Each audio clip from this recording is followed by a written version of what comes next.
Hi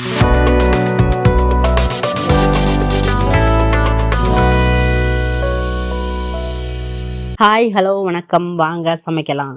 today லஞ்சுக்கு இன்னைக்கு நம்ம பார்க்க போகிறது தக்காளி சாதம். பிகினர்ஸ் எப்படி ஈஸியாக செய்யறதுன்னு சொல்லித்தரேன் வாங்க. 10 நிமிஷத்தில் இதை செஞ்சிடலாம். டேஸ்ட்டும் ரொம்ப சூப்பராக இருக்கும். இதுக்கு தேவையான பொருட்கள் பார்த்துடலாம். தாளிப்புக்கு பட்டை, சோம்பு, கிராம்பு, பிரியாணி இலை, நட்சத்திரப்பூ எல்லாத்தையும் எடுத்து வச்சுக்கோங்க. வெங்காயம், பச்சை மிளகாய், கொத்தமல்லி, புதினா, தக்காளி, பச்சை பட்டாணி. இது ஆப்ஷன் தாங்க, கட்டாயம் இல்லை. இருந்தால் போட்டுக்கோங்க. எங்களுக்கு நல்லா இருக்கும், நாங்கள் போட்டுக்குவோம்.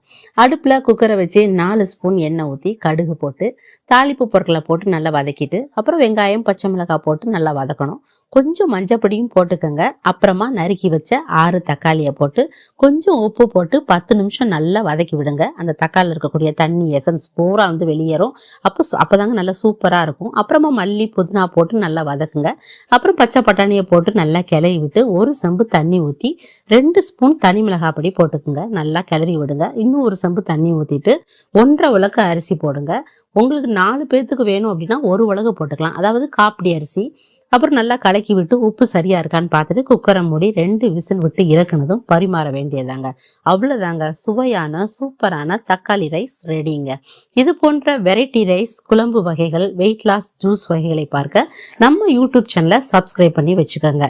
இந்த வீடியோ உங்களுக்கு பிடிச்சிருந்தா லைக் பண்ணுங்க, ஷேர் பண்ணுங்க. Bye friends.